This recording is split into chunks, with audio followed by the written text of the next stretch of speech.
Sinibak na sa pwesto si Peruvian President Dina Boluarte matapos ang unanimous vote ng Kongreso sa pamamagitan ng mabilisang impeachment process. Sa kanyang pahayag mula sa Presidential Palace, kinilala ni Boluarte na ang parehong Kongresong tumanggap sa kanya taong 2022 ay siya ring nagpatalsik sa kanya ngayon.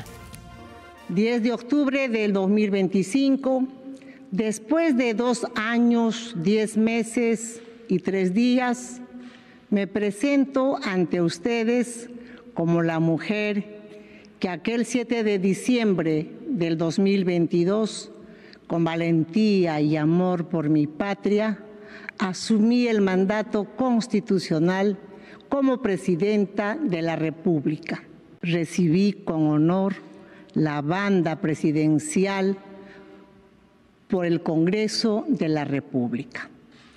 El mismo Congreso que el día de hoy aprobó la vacancia presidencial, con las implicancias que esto tiene para la estabilidad de la democracia en nuestro país. Hindi siya dumalo sa huling pagdinig kung saan ipinatawag siya para ipagtanggol ang kanyang sarili laban sa mga alegasyong kumita umano siya ng iligal habang nasa pwesto at may kinalaman sa marahas na crackdown ng mga protesta. Matapos ang boto, agad na nanumpa bilang bagong Pangulo ang Congress Chief na si Jose Heri.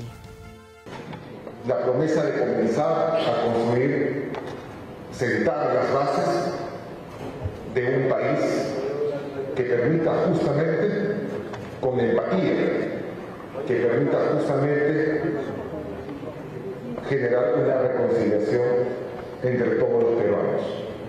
Debemos sembrar esas bases el día de hoy.